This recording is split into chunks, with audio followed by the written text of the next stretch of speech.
when the faculty and I are supposed to charge you. We're supposed to come to you and give you a charge. Around the nation today, they're doing that over and over again, and they're using a worn-out Latin phrase repeatedly today. Carpe diem. It means seize the day.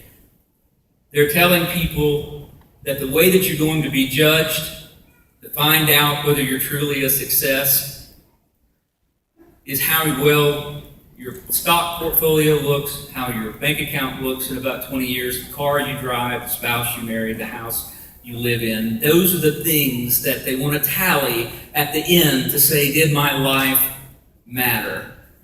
Well, let me tell you something. Two things. One, you're a very hard group to charge. I find it very difficult to charge you. Not because of the reasons that the rest of the world would look at, but because of an entirely different set of reasons. One, let me tell you a quick story. I won't name a name, I don't want to embarrass anybody, but I'll tell you something about this class, a graduate in this class. Some years ago, it's been a little over, about 4 years ago, I was walking up. Many of you know that you can either take the elevator to the 4th floor of the mosque or you can walk the stairs. I am far, far, far too impatient to take the elevator, so I walk the stairs. And I was walking up the stairs about 4 years ago, and I see this young man also bounding up the stairs, running past me as if the world were on fire and there was plenty to do and he had to get it done today. And I thought, that's a man after my own heart. He's a good guy. I look down and he's wearing an American flag belt. And I'm like, he has to be a government student.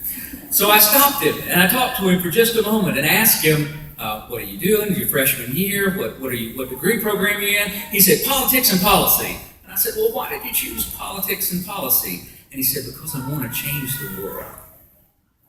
And I thought, that's why we're doing what we do. 4 years later, after an incredible amount of adversity, this young man is graduating, and he's still dead set on changing the world. I find that hard to challenge. I find that hard to charge. You met Ashley Trafficant earlier, having faced more adversity in her young life than most will in their entire lives, and she stands here not only graduating today, but having been placed in positions of influence and power before she even receives her degree. I find that hard to charge. You guys have proven to the rest of the world that you are bright, you are articulate, you are driven, you are motivated, you are honorable. I find that hard to charge. I find that hard to improve upon. We're going to tell you to be more motivated? You're motivated. Nobody has to motivate you. The ones of you that I've gotten to know the best are among the best people I've ever gotten to know. This group doesn't need to be motivated.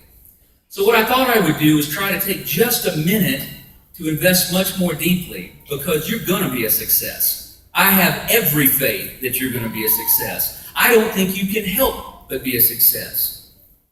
With your intelligence, your articulation, your people skills, you're going to be a success in the world's eyes. I want more than that for you. This faculty love you, they care for you, they want more than that for you. I want you to aspire to greatness, not just success, greatness. And I want to give you just a quick key to what that means and how you can, I promise you, you can achieve greatness. Let me tell you the story very quickly. I'm firmly convinced, you hear us say it, but I am firmly convinced that the Word of God has something to say, has wisdom for every area of our lives. And chief among those, the study of law, the study of government, the study of international relations, the study of criminal justice. These are the things that God is most concerned about. You don't see God embroiled in many theological debates. Where you see God becoming angry is when we mistreat the orphan and the widow, when we don't give justice to those who are due justice, when we take bribes in political office, when we don't lead the way that He told us to lead. That's when you see God get upset, not when we're arguing over theological nits. I look to the Word of God for how we should conduct ourselves politically, how we should govern ourselves. And by the way, when you see that thing called the dominion mandate in Genesis, a better translation of that is the self-governance mandate. It means that we govern ourselves. Now, let me tell you the story real quick about a young man who started his own nation, but only after he grappled with the difference between success and greatness.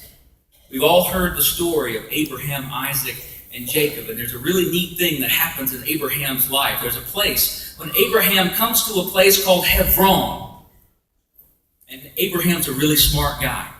They offer to give him the caves of Machpelah to bury his family in. And he says, no, I won't take it. I want to pay full price for it. He pays full price and takes title deed at the public square. He's a smart political mind. He marches to the public square to accept title deed and to render full payment for the caves of Machpelah in Hebron. Abraham has a son, Isaac. Isaac has a son named Jacob. Now, Jacob understood carpe diem. Jacob understood carpe diem literally before he was born. We're told that Jacob and his twin brother Esau's being born first, and Jacob is not only seizing the day, he's seizing his brother's heel. He wants to be first. He wants to take this. He seizes that